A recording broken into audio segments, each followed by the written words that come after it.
दो चीजें मैं भी साथ कहना चाहूंगा। नो डाउट इस टाइम रशिया और यूक्रेन की जो कन्फ्लिक्ट चल रहा है, इवन इसके अलावा दुनिया के मुख्तलिफ कंट्रीज के आपस में कन्फ्लिक्ट चल रहे हैं, इंडिया इस टाइम मेरे ख्याल से वाहिद ऐसा कंट्री है जो डायरेक्टली या इनडायरेक्टली किसी भी वार का ना तो हिस्सा है और ना ही किसी वार में इन्वॉल्व है। जो बांग्लादेशी टीम है वो अपने फैमिली से बातें नहीं कर पा रहे क्योंकि आपके इंटरनेट के मसाइल चल रहे हैं। लेकिन देखा जाए, अगर एक मैं जो मिसाल दूं, डेली बेस पे जो आपके बकरा मंडी चलती है सियासी, जो सारा दिन शाम को बैठते हैं लोग और जो बातें करते हैं सियासी इमेच्योरिटी की, एक सूबा दूसरे पे हमले की तैयारियां कर रहा है। कोई कहता है किसी के बाप की हिम्मत है तो रोक ले, कोई कहता है कि हम फिर भी कई कई लोग ऐसे हैं जो बिल्कुल आउट ऑफ कंट्रोल हैं, जिन चीजों को आपके स्टेडियम्स के अगर कैसे हम लोग देखेंगे कि कैसे इस वीडियो में पाकिस्तानी मीडिया क्लियरली बोल रही है कि अमेरिका और रशिया के बीच जो युद्ध है उसका जो अगर कोई हल निकाला जा सकता है तो भारत की मदद से ही निकाला जा सकता है।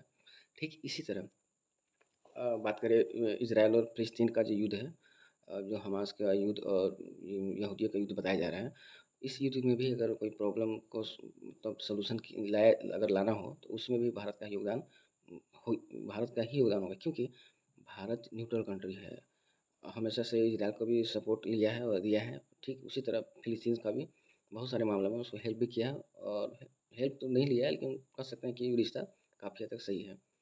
तो अच्छी अगर वेस्टर्न कंट्री का अगर बात किया जाए तो उसका सारा सपोर्ट इजराइल के साथ है। तो इस तरह बात किया जाए तो वेस्टर्न कंट्री अगर बीच में अगर कोई मतलब उसने अगर करने आएगी तो उसको लोग या अन्य कंट्री नहीं मानेंगे। तो इस विषय में भारत ही ऐसा कंट्री है जो मतलब आएगी सामने प्रॉब्लम को सॉल्व करने के लिए। ये मेरा ऐसा मामला है, पाकिस्तानी मीडिया में मान रही है। ये एक ऐसा नहीं किसी पाकिस्तानी मीडिया मान रही, सारी दुनिया यही बात मान रही है। तो मेरे राय में तो यही है कि Bharat he is the only option for the America and Russia and also with the फिलिस्तीन एंड इजराइल। और आपको क्या लगता है इस बात को, जैसे अगर मेरी बात में सच्चाई है तो आप यस लिखिए, अगर आपको लगता है नहीं तो नो। साथ में ये भी बताएगा कि क्यों, क्योंकि कारण जानना बहुत ज़रूरी होता है। तो ठीक है, thank you. Prime minister Poland में मौजूद हैं और उसके बाद यूक्रेन के प्रेसिडेंट से मिलेंगे, वहां पे जाएंगे। और अगर पहले की बात करें तो मलेशिया के जो प्राइम मिनिस्टर हैं वो इंडिया आए थे, यानी कि इधर प्राइम मिनिस्टर प्रेसिडेंट आपस में मीटिंग्स चल रही हैं। पाकिस्तान के प्राइम मिनिस्टर की अगर बात करें, गुज़िश्ता 3 माह में 2 माह में कहाँ पे हमने कोई बड़ी मीटिंग की? वो कहते नहीं है कि मुल्ला की दौड़ मस्जिद तक, तो हमारे प्राइम मिनिस्टर की जो दौड़ है वो सिर्फ अरशद नदीम तक है। भाई अरशद नदीम ठीक है, गोल्ड मेडल ले आए हैं, पाकिस्तान के लिए अच्छा काम किया है, लेकिन वो अरशद नदीम है, गोल्ड मेडल तक उन्हें रखे। आपने तो हर चीज में देखे ना, हिंदुस्तान के वजीर आजम पता चलता है कि अमेरिका के वजीर आजम से मिल रहे हैं, पता चलता है ऑस्ट्रेलिया के वजीर आजम से मिल रहे हैं, रशिया के प्राइम पता चलता है कि रशिया के प्राइम मिनिस्टर से मिल रहे हैं या सदर से मिल रहे हैं। ठीक है, तो इसी तरह ही हमारे वज़ीर आज़म का पता चलता है जी अरशद नदीम से मिल रहे हैं। और भाई कितनी बार मिलना है, बस कर दो, खुदा का वास्ता अपने मुल्क के बारे में सोचो। और रूम नहीं है तो जेल को आपने 5 स्टार बना रखा है। खान साहब मुसलसल जो है वो 127 बल्कि अब तो ज्यादा हो चुके होंगे, 127 से ज्यादा आर्टिकल और इंटरव्यू दे चुके हैं जेल के अंदर रहने के बावजूद। ये जेल के हालात हैं। और फिर वो बार बार, बल्कि जो रिसेंट उन्होंने इंटरव्यू दिया है, उन्होंने कहा जी कि मुझे तो जो टेररिस्ट हैं वैसे कमरे में रखा है और जो सजाए मौत के लोग हैं उनके लिए रखा है। लेकिन जो तस्वीर आई हैं उनमें पता ये चलता है कि उनके पास काफी मेकर मौजूद है, उनके पास लोग उनको मसाज करते हैं रोज डेली बेस पे, उनको एक्सरसाइज करते हैं, सिटअप पुशअप, और उनकी मर्जी का मेन्यू जो है वो बना के उनको दिया जाता है। किसी दुनिया की जेल में ऐसा अगर कोई सहूलत मौजूद है तो प्लीज मुझे गाइड करें। मैं खुद लीगल कम्युनिटी से मेरा रिलेशनशिप है, मैंने आज तक इस तरह की जेल नहीं देखी। और फिर उनके जो नेटवर्किंग है, ना सिर्फ उनको ये सहूलियात मौजूद हैं, बाथरूम में बैठ के वो आप लंदन भी बातें करते हैं। उन्होंने यूके प्राइम मिनिस्टर को भी कहा है कि उनकी मदद की जाए, कि मैंडेट उनका और ये वही लोग हैं जिनके खिलाफ ये हमेशा ये बोलते थे हकीकी आजादी, अब इंग्लैंड से लेंगे ये हकीकी आजादी।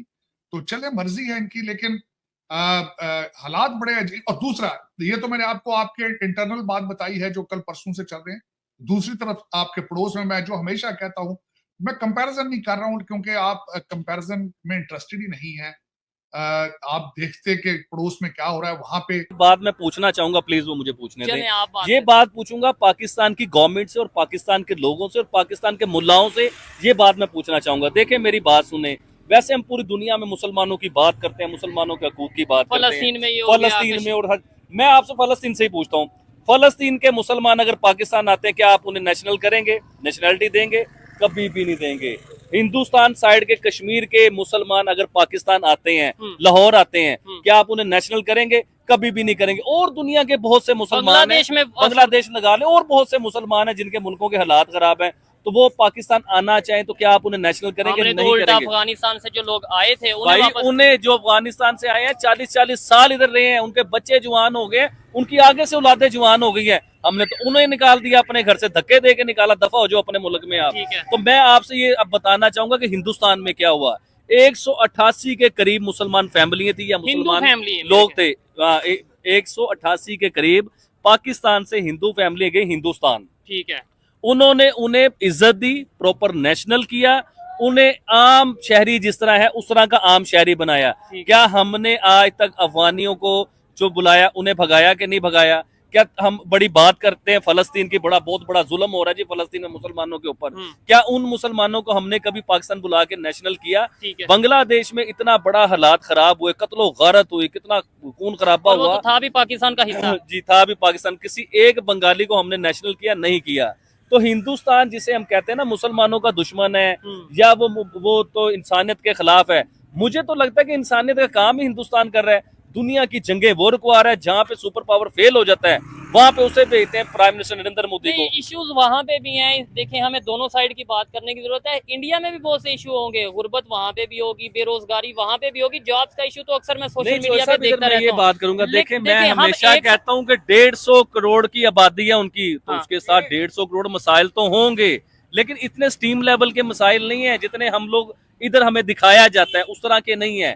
इधर क्या, इधर भी वो सब कुछ हो रहा है, हिंदुस्तान में भी होता है सारा कुछ। ठीक है, लेकिन उनकी इकोनॉमी देख लें, उनकी टेक्नोलॉजी देख लें, उनका आईटी टेक्नोलॉजी देखें, उनके प्राइम मिनिस्टर नरेंद्र मोदी पूरी दुनिया में अगर जाते हैं ना, अमीर बिगेस्ट रिच अमीर लोगों से, दुनिया के सुपर पावरों से जाके मिलते हैं ना, तो कुछ देते हैं और कुछ लेते हैं। उससे फायदा क्या होता है? अगर आपकी ट्रेड हो रही है यार, अभी देखिए जिस तरह ये अब जिस मुल्क में गए हुए हैं प्राइम मिनिस्टर नरेंद्र मोदी, ठीक है, पोलैंड में पोलैंड के साथ उनकी ट्रेड 40 बिलियन डॉलर की थी। ठीक है, अब वो 80 बिलियन डॉलर पे लेके जा रहे हैं अपनी ट्रेड को। किसका फायदा है?